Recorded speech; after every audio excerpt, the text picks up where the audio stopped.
louder. 好，只能会hello everyone.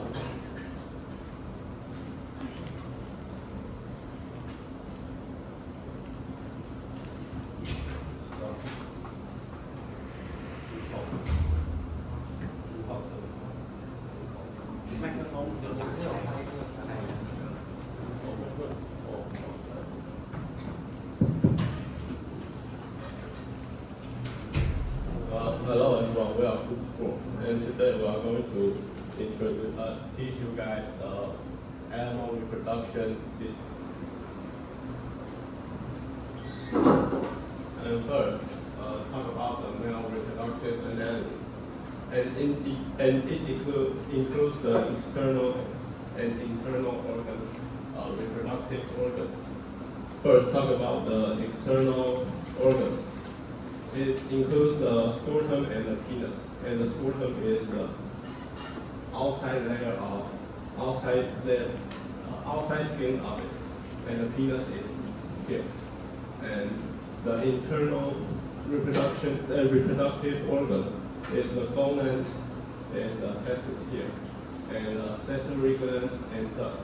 The accessory glands is the seminal vesicle, the prostate gland, and ovarital gland, and the duct is the vas deferens, and vas deferens and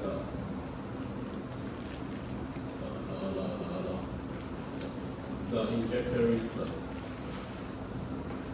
First, talk about the testes. It is the male gonads. It is the male gonads, and it consists of tiny tubules. It's like it's here, and it is called a seminiferous tubules. And it will produce the sperms inside here. And inside the testes, there are the laying cells. It is called 细胞, 间质细胞, and it will produce hormones and will secrete their production between the tubules. And this cell will be introduced more by my teammates. And next, the temperature for sperms to grow is a little bit lower than our body temperature, so that mammals create a new structure called scrotum that held the testes out of our abdominal cavity, 就是腹腔, so that the sperms will grow inside the testes in the scrotum. But some mammals, such as the elephants and whales, because they have lower body temperature, so that their testes stay in their body, so they don't have the structure, the scrotum outside of their body. Next, talk about the ducts. I will separate into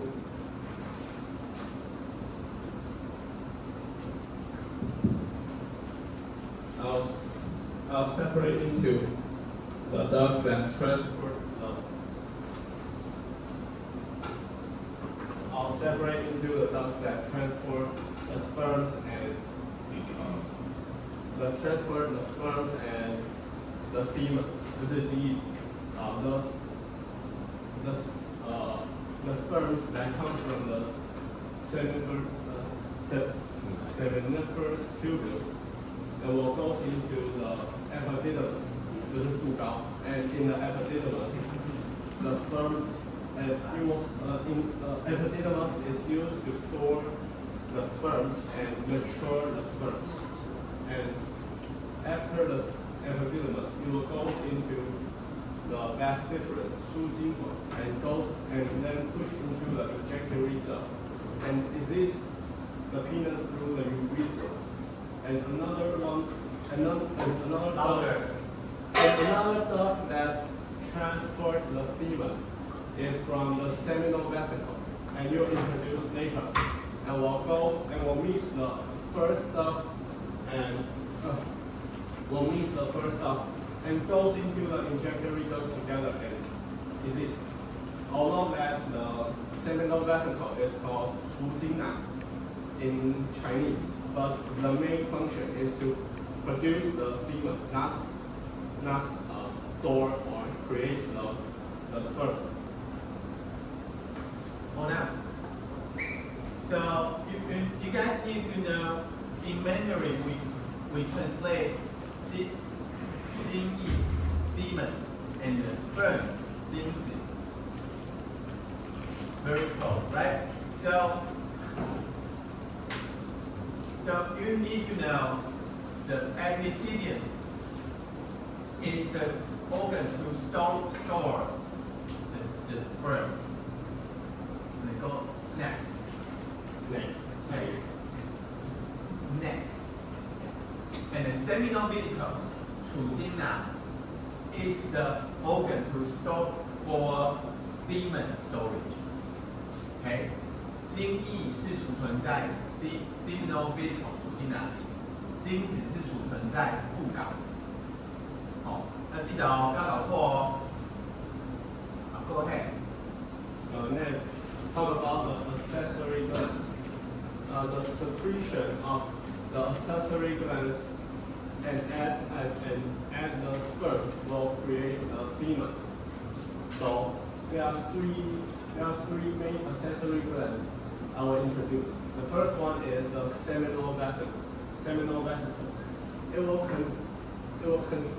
contributes about 60% of the semen, and the secretion of it is thick, yellow, and alkaline fluid, and it contains fructose, coagulating enzymes, and prostaglandins. The first one, fructose, is to provide sperm energy. The coagulating enzyme is to let the semen can solidify temporarily, and the prostaglandin is to help sperms to move. Next, the prostaglandin. It secretes its products directly into the urethra and will not mix to the semen before it. So it is a little bit opposite to the production of seminal vesicle, because it contains the anticoagulant enzymes and citrate. The citrate is 柠檬酸 and is acidic, and its main function is to balance the pH value in the semen. So it is a little bit different from the alkaline fluid, and the anticoagulant enzyme is opposite of the coagulant enzyme. So it will make the semen more thick. It will liquefy. 它会让它液化。 The semen 液化 liquefy. And the last one is the bulbourethral gland, 就是尿道球腺。It will secrete its product before ejaculation, and its main goal is to neutralize the acidic environment in the urethra, so that the acidic environment won't harm the sperm. And in the production of the bulbourethral gland, it might contain sperms. So, and it is an important part in our later lecture. And the last part of our male's reproductive organs is the penis. It contains 3 thin cylinders of spongy erectile tissue. It's this 3 one. This one, and this one. And when during the sexual arousal, the blood will go from the arteries here and will pump and will fill the erectile tissue. And the erect tissue will grow and pump up and cut the blood flow in the vein, so that the blood will only go into the penis and won't go out, so that we will erect. And the head of our penis is called the glans. It is very sensitive because there are a lot of nerves. The end of nerves is a lot of nerve ends is on it, and there is a skin covered on the glands. It's called the prepuce, and we can use the circumcision to cut it, circumcision to cut it off if the prepuce is too long. 就是我们可以用包皮环切手术去切掉包皮，如果太长的话。补充一下哦，那个在西方是因为因为宗教关系会进行新生儿出生之后就会进行包皮环切手术，然后在东方就没有这个习俗。那现在医学会觉得应该要把包皮留下来，因为你烫伤的时候，他们会取你的包皮去培养皮肤，所以如果你有大面积烧烫伤，你没有皮肤的来源的时候，可以用包皮去培养出皮肤来 cover 你的烧烫伤，所以它是有用的哦。除非它引起了卫生的问题，通常你要留着这个东西哦，避免以后你烧烫伤没有皮肤可用啊。可以用。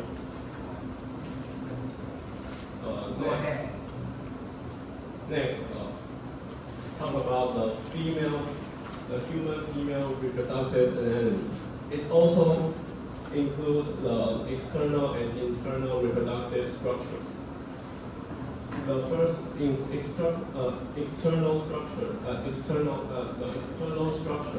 represents includes the clitoris, indeed, and the two sets of labia.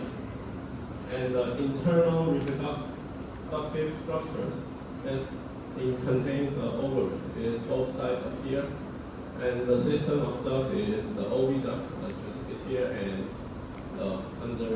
underneath one. And the chamber called the uterus is the middle one. Let's go. Next, first talk about the ovaries, which is 卵巢. It is the female's gonad, just like the male's gonad is called testis, and it is in both sides of the abdominal cavity, just like this on both sides. And each ovary has many follicles. It's 就是滤泡, and each month it will mature one follicle and drop an egg into the oviduct, 就是输卵管, and the process will be fully introduced by my teammate. And talk about the oviduct and the uterus. When egg that is mature from the ovaries will drop into the oviduct and will transfer from the oviduct to the uterus. And this process will take about 3 to 5 days. And the cilia in the oviduct will push the egg slowly and will go into the uterus. And the uterus is full of organs that is full of muscles, and it can hold about 4 kilograms of baby during the pregnancy. And the uterus lining, called the endometrium, has many blood vessels, and it can provide the nutrients and oxygen to the baby throughout just through these blood vessels. and the end of the uterus here is called the cervix, 子宫颈, and it opens to the vagina.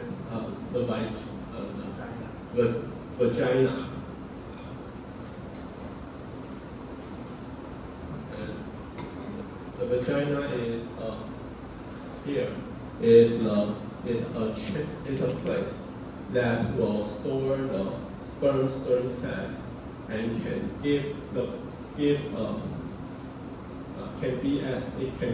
also be as a pathway for a baby to give birth. And the outside layer of the outside part here of the vagina is the clitoris, is called the vulva. It includes the clitoris and two sets of labia. The two sets of labia is called labia majora, 大阴唇, and labia minora, 小阴唇. And the two sets of labia is to protect the inner space, the inner structure, and the middle part of the clitoris. The middle one is called the clitoris, and it also has a head called a gland, just like the penis has a gland called a penis has a head called gland, and it is also covered by a prepuce.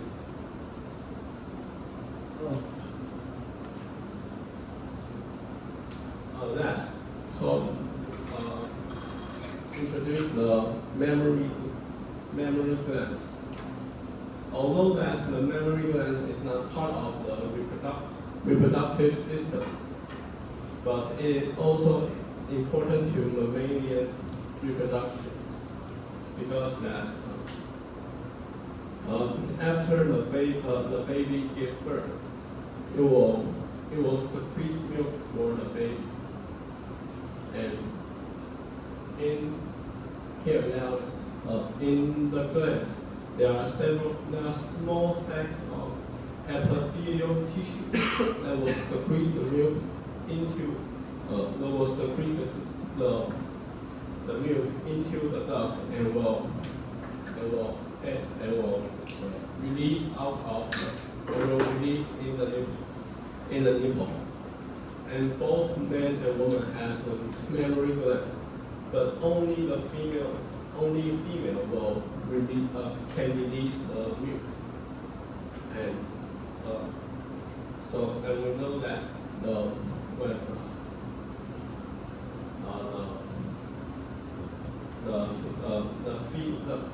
usually female have big breasts to provide milk, but sometimes men can also have the big breast. It is called a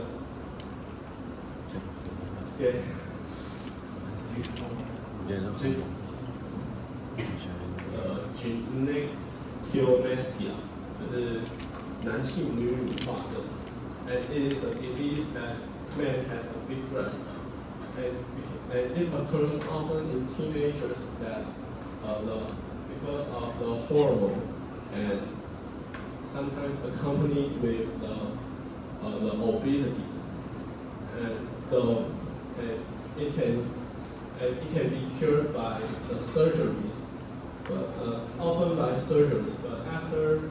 But after the surgeries, the patient needs to keep healthy diet and stay exercise to prevent getting the disease back.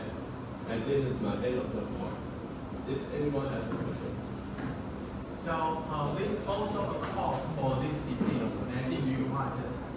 So if a male has very high estradiol or estrogen, then he will also show this symptom. Okay, and then the estradiol or estrogen in male is metabolized by liver.